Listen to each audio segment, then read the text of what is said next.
Chapter 1 is called Focus.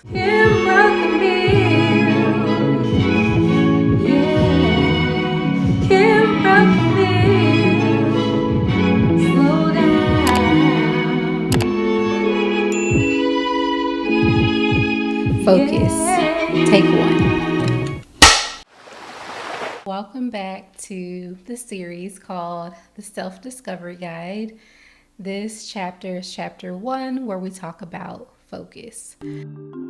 Identifying key themes and patterns. Number 2 is acknowledging your milestones. Number 3 is analyzing your challenges and growth. And number 4 is recognizing the people that helped you along the way. What we're drinking on today is the Egyptian Caramel. This is by Harney & Sons. I'm so excited about this series because when we talk about focusing, we want to make sure that we're taking time to self-reflect. I think that's the number one thing we can do when we're on our self-discovery journey, is to really focus, stop.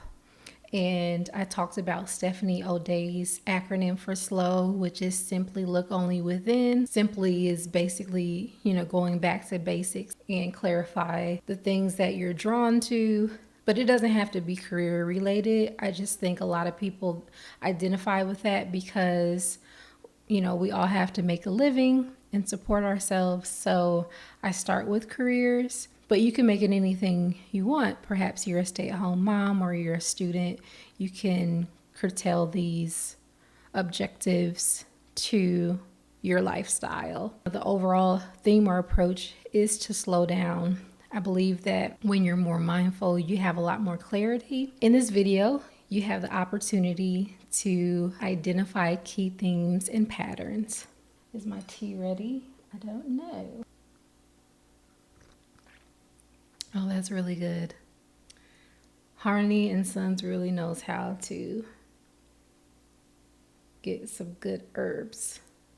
So the first thing you want to do is you're going to list out 7 memorable events or memories in your life. List out 7, write the date, and put it in a timeline. So go from, beginning to end.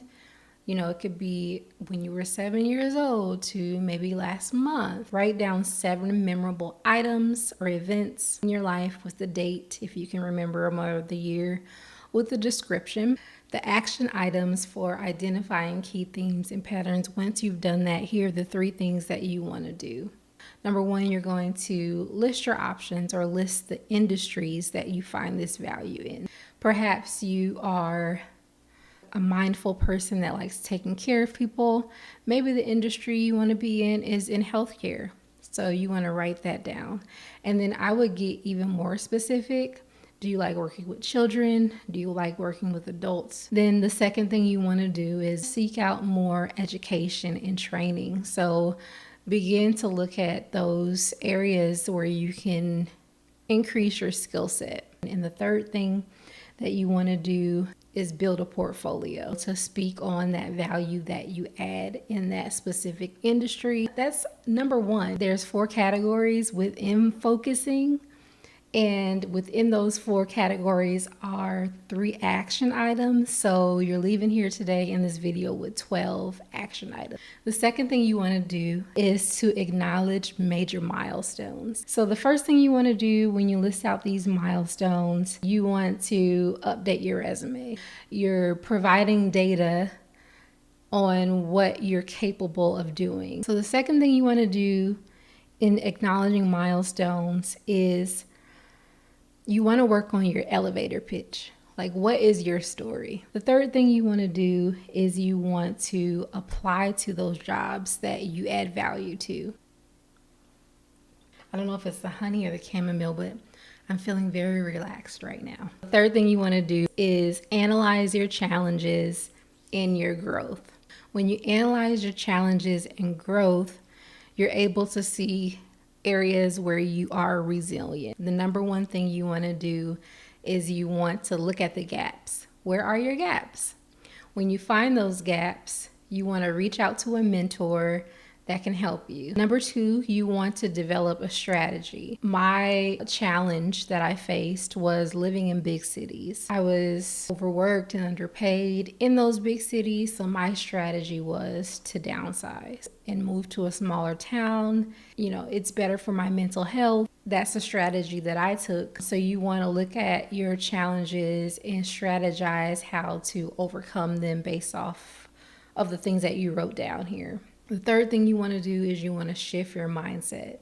So whatever challenges you face, you want to look at those as opportunities. Perhaps you have the solution to someone's problem. That is the third thing you want to do in the third area. So we're on our last one, number 4. You want to recognize the people who have helped you. So the fourth category in our focus chapter is recognizing the people who helped you. This allows you to build trust with your support system. List the people who have been there for you the most. You want to check in with them. Make sure you take time to check in. The second thing you want to do is you want to seek feedback. So once you check in, I'm sure if they're a good mentor, you know, they want to continue to build that relationship with you, they'll give you feedback on your questions. And I would say always have questions. Go to Google. When you type in your question, there are always like those drop down questions of what other people have asked. Like look at that, look at ChatGPT, look at Reddit. That's a great way to form your questions for mentors and be very specific. A lot of people are able to help you when you have a focused question. They're able to help you better when you're focused and specific. So get that feedback. And then the third thing you want to do is you want to offer help to others in your network. Those are the top 4, so I'm going to run them back. They are identifying key themes and patterns. Number 2 is acknowledging your milestones. Number 3 is analyzing your challenges and growth.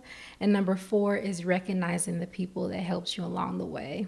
So I hope this video was helpful. I can't wait to see you in the next one. If you're watching this live, I'll see you tomorrow.